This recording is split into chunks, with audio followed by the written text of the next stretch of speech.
ne ñenn ci magistrat yi. waaw ni mu waxee rek laay wax boo liggéey boo bëggee liggéey bu mucc ayib.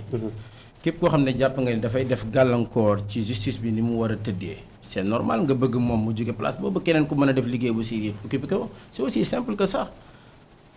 mbir yi maanaam bu ñu ko diaboliser jéemuñoo limiter la liberté de qui que ce soit. mais sama liberté aussi dafay tegu ci man li nga xam ne moom lañ ma dénk ma def ko ni nga xam ne noonu la ko yoon laajee. magistrat système effectivement dafa am ni chronique opposant amee noonu la amee et y a de ces gens yoo xam ne loolu moo leen boole ci kàddu gi loolu moo leen boole ci débat bi kese moo leen boole ci débat bi mais liggéey boo ko bëggee def gis ne lii obstacle la ci yow te ëllëg à l'heure du bilan yow la ñuy laaj ni nga doon doxalee moom nga da nga leen fay jële parce que bu ëllëgee fekkee yaa da nga taxaw ñu ne leen lan mooy sa bilan ci wàllu justice nga taxaw naan non diw moo bloqué woon dossier beeg diw tew diw mooma nga am la possibilité yëkkati sa bic bind soit ñu transféré ko soit ñu jëlee ko fa définitivement sa waay boo waawee yow da nga yeb sénégalais Ousmane Sonko su gisee ni la justice sénégalaise ci biiram daf ci am ay magistrat yaa ko lim léegi ñenn ci ñoom mais ñenn ci ñoom di def blocage ci liggéey bu exceptionnel bi nga xam ne le gouvernement mu ngi koy mëne mais da nga leen fay jëlee teg fa ñeneen i nit et terrain meeting bi mu wax c'est pas le gouvernement non c'est pas le gouvernement ñan ministre ñoo fa nekkoon le président de la République mu ngi fa woon. nekkuñu fa woon le président du parti PASTEF moo woo njabootam ngir ñu waxtaane ci wàllu politique wàllu état wàllu justice mais ku nekk am nga droit boo doxee tuuti xanaa nga dul borom kër mais boo dee borom kër xam nga ni boo toogee tuuti da ngay woo sa njaboot waxtaan ak ñoom. jox leen des orientations. ci li passé fi nga toll ak li nga xam ne moom mooy ñëw sa kanam.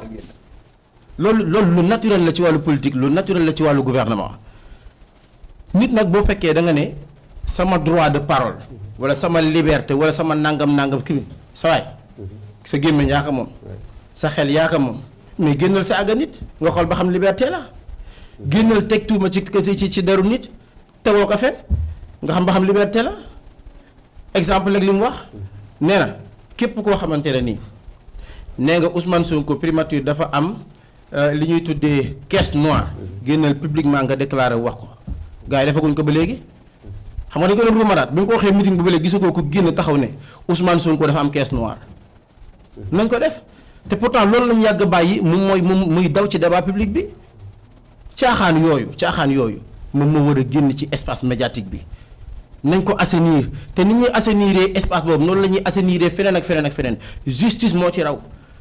parce que Adama su fekkoon tey dama la def nga fayul sa bopp bu boobaa ñu dem ci état de sauvage lan moo am dañoo jox ay nit pour ñu gérer et li ñuy gérer alalu mbooloo la si biir gestion boobu y a des rapports yoo xam ne épinglé na ñenn ñi ci ñoom mais est-ce que dégg nga ni gouvernement Macky Sall bi fi nekkoon ñaata nit ñoo ci nekkoon ñëpp la ñu woo non 2 3 4 personnes nga ciy dégg parce que ñoom la ñu jàppagum ne ñii war nañ leen war a mën a woo.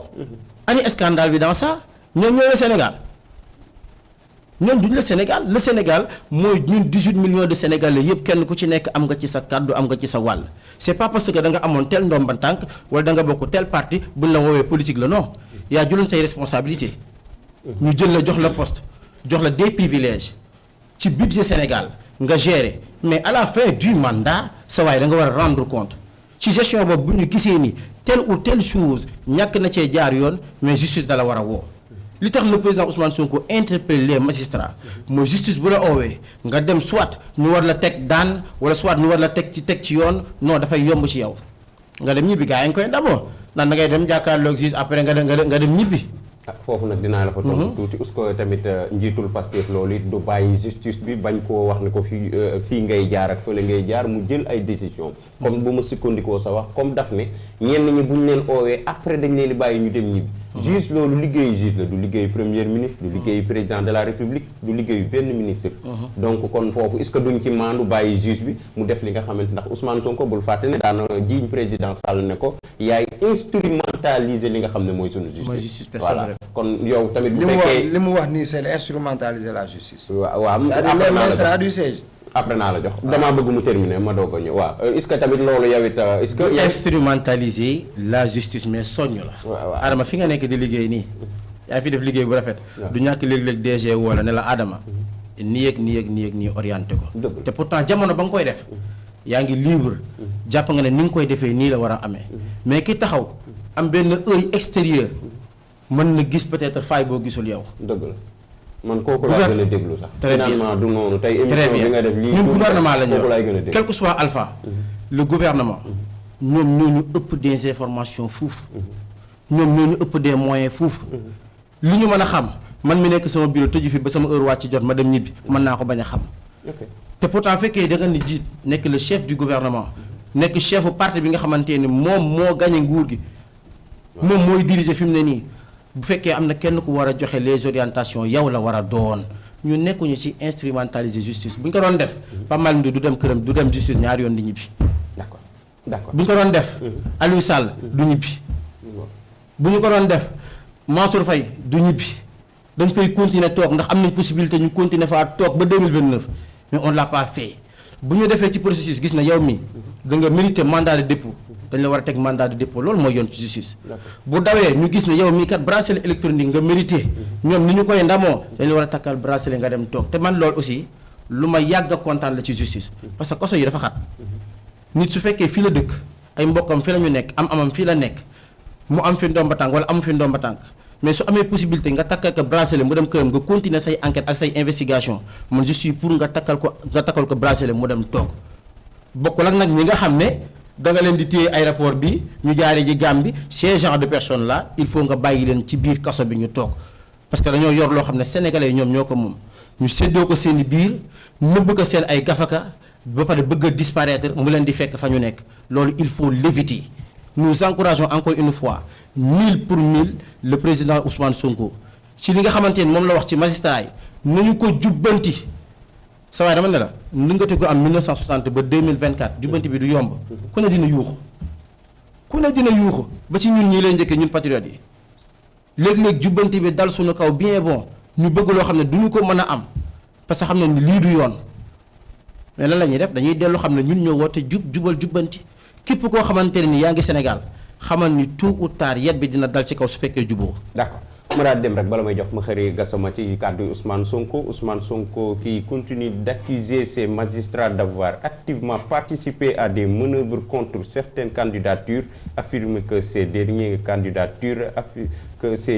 candidatures mu nga ko noonu la ko waxee kon ñu dee ko rek Gassama buñ ko daal di tekkee rek la nga xam ne accusé na leen ko mu ne ñenn ci nga xam ne ñooy magistrats yi dañoo rek daal di def activement participer à des manœuvres contre certaines candidatures. lii Ousmane Sonko kàddu yooyu yëkkati na ko waa mu ne ñenn ci candidat ci magistrat yi d'accord dégg du lu bees di bettul kenn dala bett yow man de bettu wax dëgg yàlla parce que Sonko yàgg naa wax ak magistrat yi yàgg naa wax ak force de l'ordre bi FDS yàgg naa wax ak keneen ci dëkk bi bettu ma man très sincèrement. Deuxièmement ñii il faut que ñu ubbi seen bopp yi def si ndox tuuti xam ne ñoom mënuñoo wax ba ñi àndul ak ñoom du ñu ànd ak ñoom mënta ne c'est pas possible mënuñoo waxtaan ba museler xelu sénégalais yi.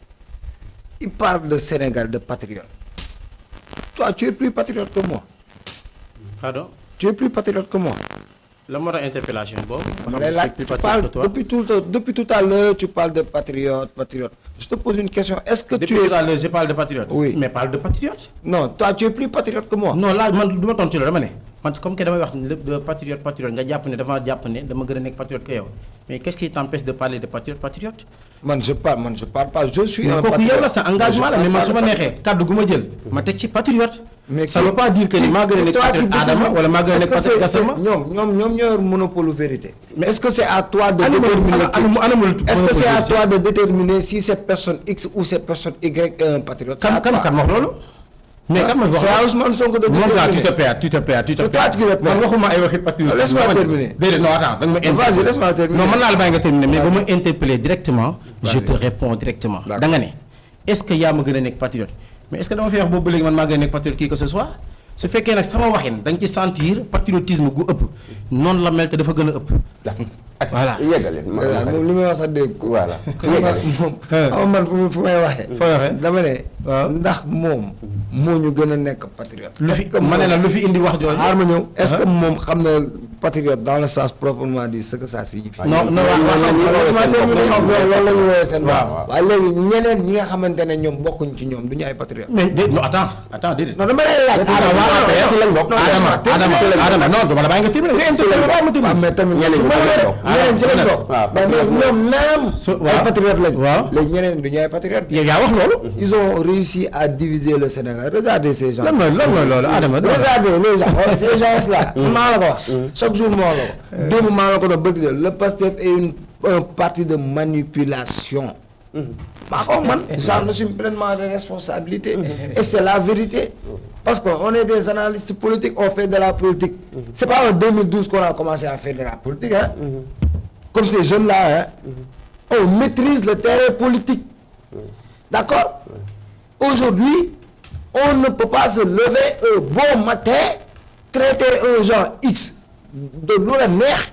yow nga toog fi nga toog xeeñ sa parfum mu neex croiser say bras mais yow yaay patriote yow.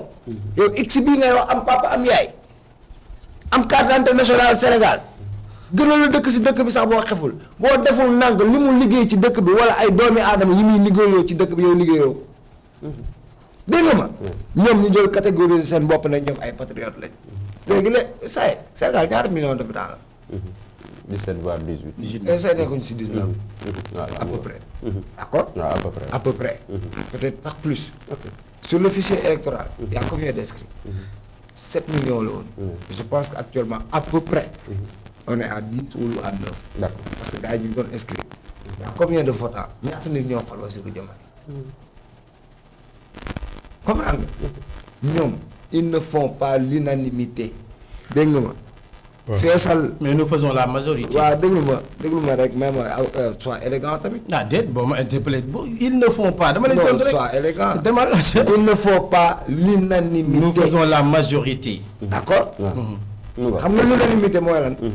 unanimité maanaam ñëpp ne yow la. waaw. d'accord. sur 18 sur 7 millions d'inscrits yow 2 millions et quelques ñoo la voté. nga ne yaa am dëkk bi. benn affaire dafa am gis nga on a un président de la République dans ce pays qui s'appelle comment Bassirou Diomaye Diakhar Faye. ñan ñoo ko gën a yeb dama lay laaj Adama. waaw ñan ñoo ko gën a kan maanaam ñan ñoo gën a yeb Diomaye. ñi doon wax ne amul charisme. ñan ñoo ko gën a yeb. Diomaye président Diomaye. waaw ñoom waa Pastef. je te jure waral lool. non parce que ñoom ñoo koy interpeller ñoom ñooy wax lu leen neex. ñoom boo duggee ci réseaux sociaux yi di nga ko gis. comprendre nga Macky Sall kan moo ko gënoon solo du Ousmane Sonko. yow Sonko wax ma ci kan kaw la dalul Sénégal wax ma ko. wax ma yow benn nit boo xamante ne Sonko dalul ci kaw wax ma ko. amul ça n'existe pas. et on est dans un éternel recommencement ñii su ma leen bëggee daaneel la xam lu leen di wax. su ma leen bëggee daaneel nii. xam lu leen di wax lu ñu def ci réew mi 18 mois duñ la ko wax. xam nga ay coton lañ la wax ay agriculture on parle pas de ça. exemple non on parle pas de ça oui ma on vit dans un monde qui est en train de se développer. d'accord. on n'est pas là pour parler du coton. nous on parle de comment dirais-je de la technologie. qui se développe nga ne bu ñu wax coton. moi je parle pas de coton la. moi je parle pas de coton man je parle pas de coton man je parle de la technologie. non man je ne parle pas de coton loolu c'est basique.